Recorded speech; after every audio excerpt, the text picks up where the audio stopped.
Dave, in what has probably been a whirlwind 48 hours for you, what were your assessments of the match?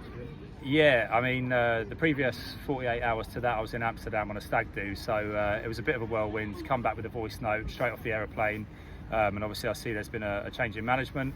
Then I spoke to the board on Monday afternoon on my lunch break, where I work as a school teacher at Thomas Bennett, to hear that they wanted to give me an opportunity and take it forward for the foreseeable. So yeah, not much time to prepare, but having said that, of course I'm part of the previous regime. I've been involved up to this point, so in many ways that helps in terms of the transition. I know the players, I know the supporters, I know the people around the club, and I think that's part of the reason really why the board wanted that continuity with myself, Justin, Alex, to sort of try and pick the boys up and work towards trying to get a result today. And in terms of the match, what were your thoughts on the game? Do you think there are positives to take? I think there's positives to take. I thought we were excellent first half. I thought the buy-in from the lads was superb. Played some really entertaining attacking football, and it's good to watch. So hopefully gave the supporters something to get off their seats about and smile about.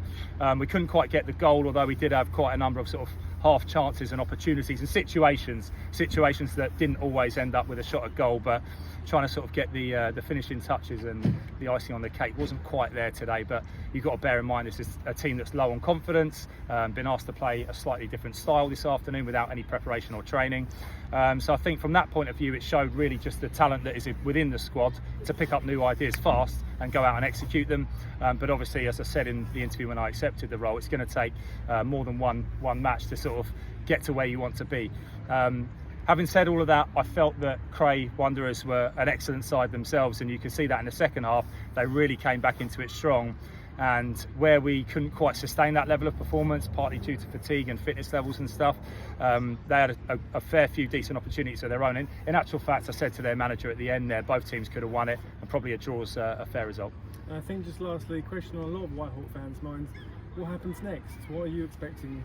And from yourself, from your team? Yeah, I mean, I said to the lads beforehand, I think some people 10 games into the season look at our position in the league table and they talk about it being a relegation dogfight. We don't see it that way at all, and we look at the ability we've got across the group, and I don't think any of us are envisaging being down the bottom end of the table towards the end of the season. So that's certainly not our intentions. We want to go on a run now and start picking up some results. Obviously we've stopped the bad run today with a draw and picked up a point away from home, which isn't always easy, particularly under the circumstances of new management.